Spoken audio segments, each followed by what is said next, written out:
and welcome back to the PC Gamer Weekender live stream. I'm Zoe and I'm here with Matt, who's going to talk me through the second half of P-Cube's Indie Showcase. So, first up we have Stay. We've got Stay. So Stay is a little indie title by a team called Abnormals from Barcelona.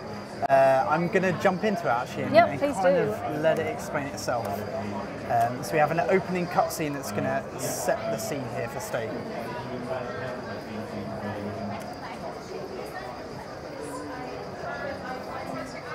So this is Quinn.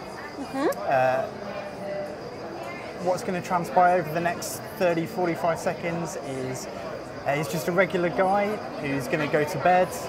A shadow might loom over him. Maybe or maybe not. Okay, that doesn't sound ominous at all. The setup for Stay is that Quinn is kidnapped.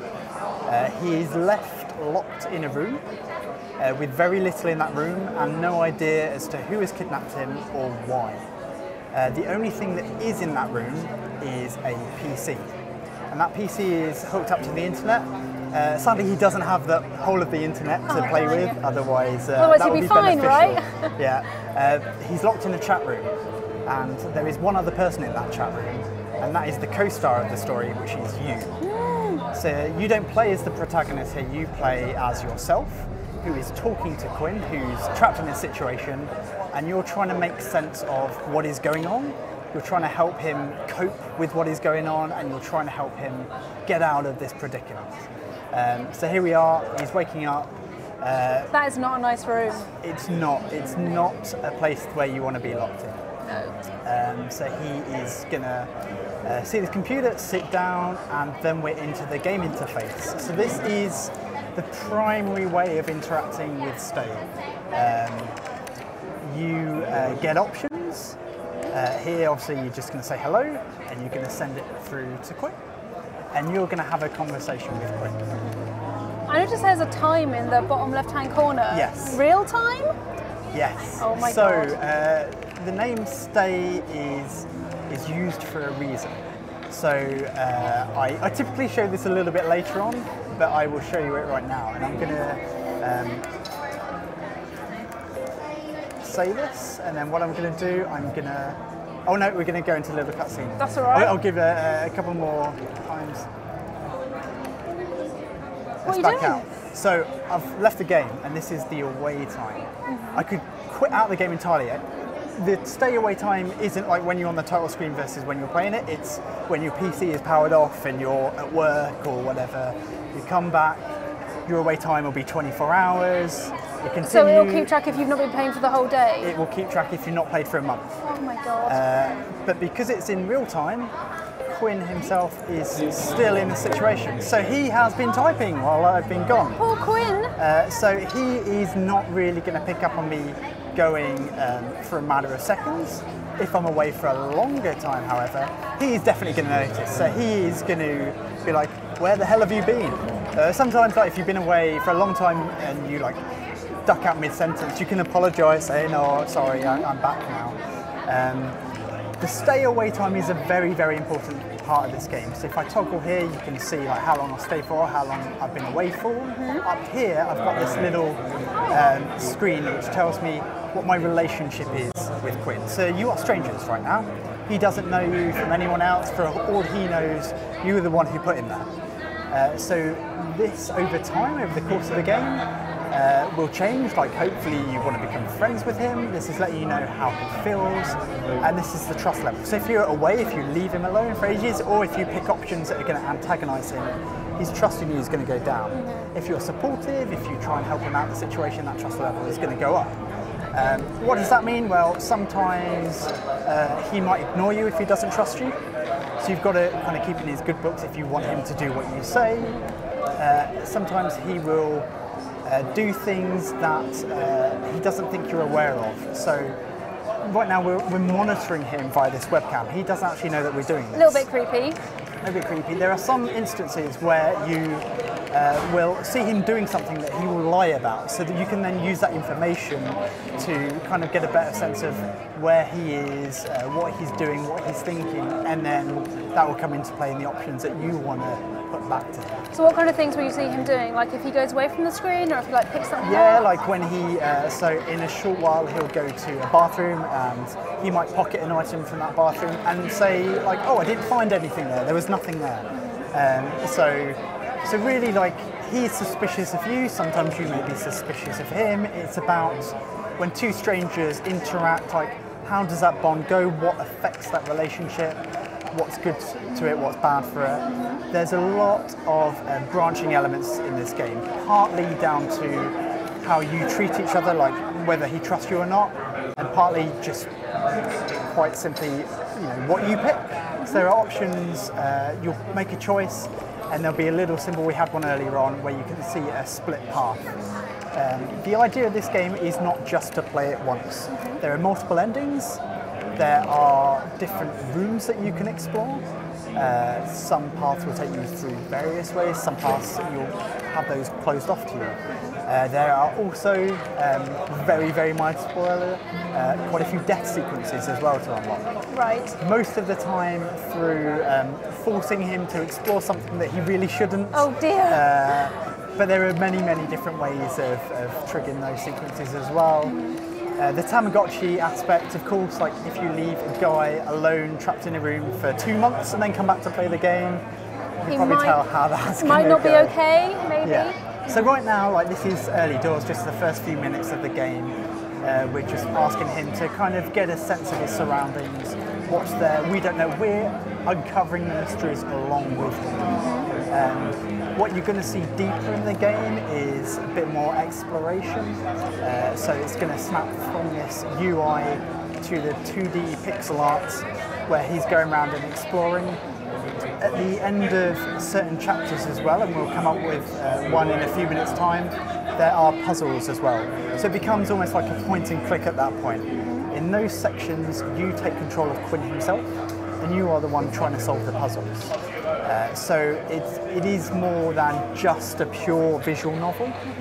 It's a very unique blend of visual novel, point and click, adventure game, and this real-time Tamagotchi aspect as well. It sounds like a lot to bear in mind when you're playing it. So what are those two symbols underneath his different meters? He's got like one that looks like two circles intertwined and then a heart. Okay, so yeah, this just clicks through, so this is your bonding. Oh, yep, of course. So that's to get a sense of, you're still a stranger, but you want to become friends. So like, the hands start shaking, and then the heart symbol is the trust level. Yep. So this over time, it might be like a sine wave, might just, you want it to go right up and stay peaked. Ideally. But often, like, in your back and forth, you'll say something that will upset him, or he might fall out with you because you've gone away.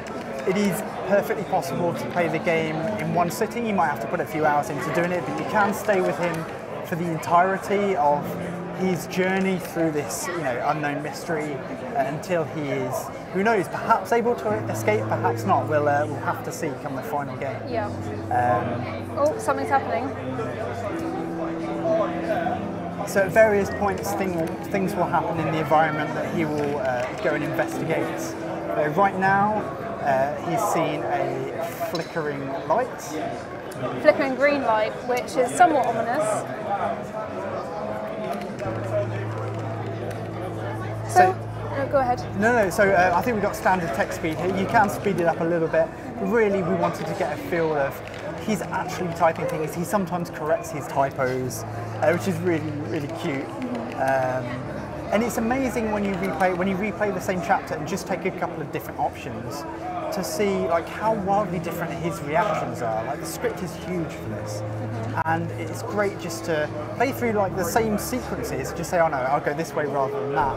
And he reacts as you would expect him to. So here's another one of those puzzles you were mentioning? Yeah, so here's a very, very simple puzzle. We're just like twisting the fluorescent tube here of the light to fix it so that you can then see what happens on that side of the room.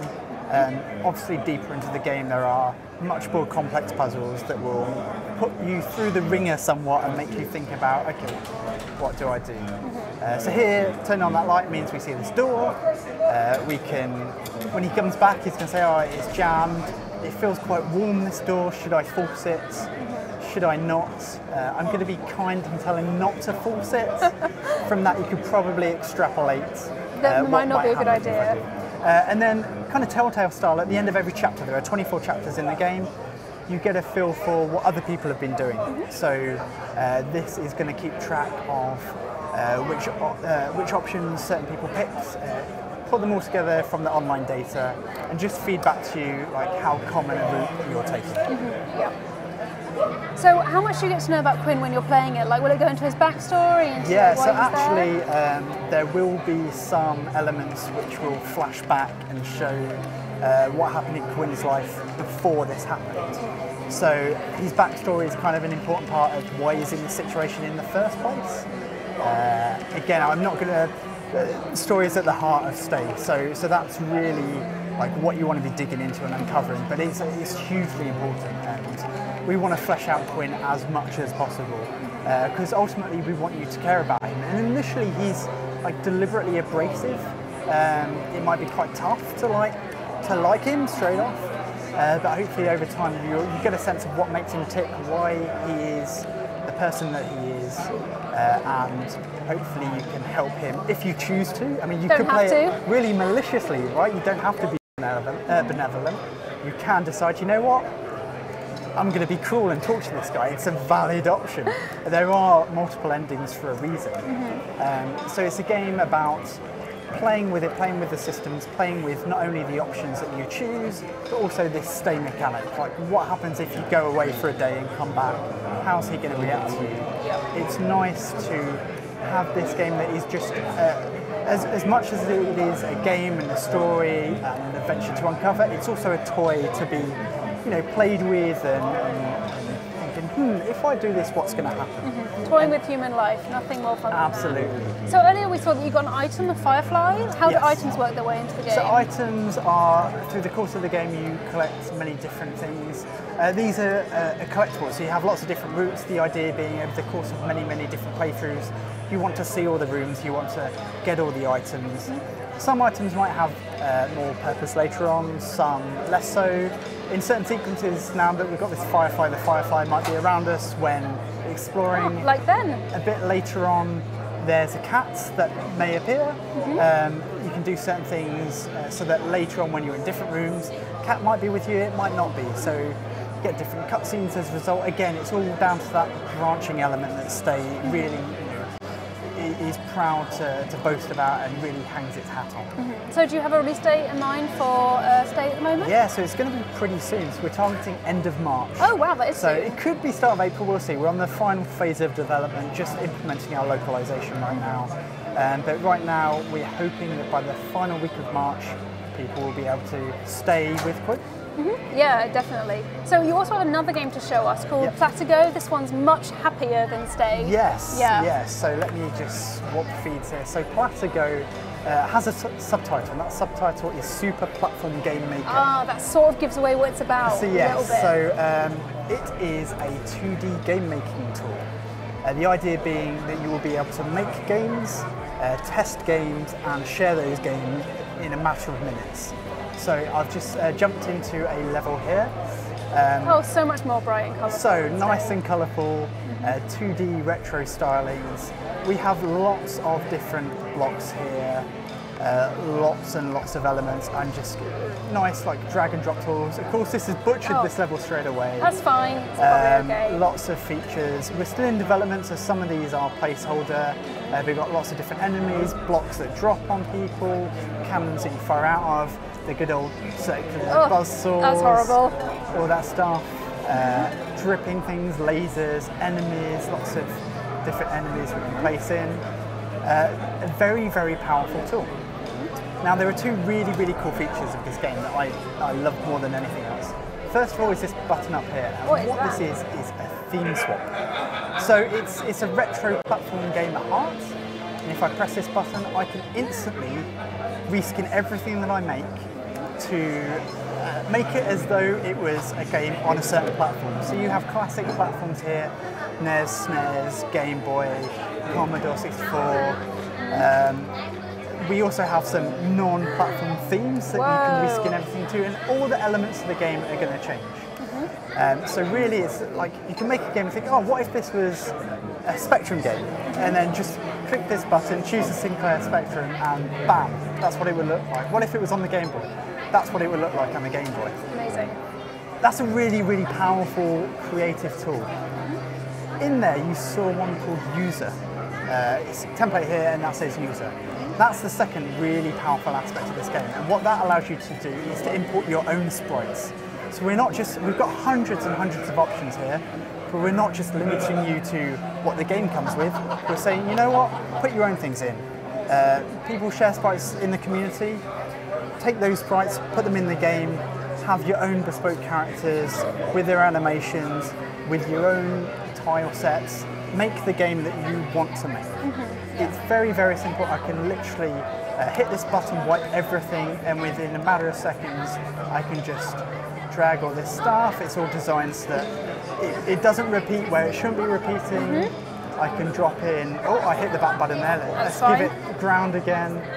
There you go. I can drop in different elements here. I can stick a ladder here. And really, oh, went wrong, but that's Double ladder's fine. Delete, done. Like no one's the wiser. Put an exit level there, and suddenly, like I've got the building blocks of a level. You aren't just limited to single levels. You can create lots of different levels, link them together. You've got almost like a Super Mario World style map where you go in one door, you come out the other. Awesome. And within a few hours, you can build together a game of many different levels, which have crazy, crazy elements. Moving platforms, hidden triggers, gravity switches which flick the gravity. It's really designed for the community to go nuts with. Yeah, it really sounds like you can have a lot of fun with it. Thanks so much for showing it to me. Thank you very much. Thanks, great. So up next we have Phoenix Point, so tune in 10 minutes to see it in action.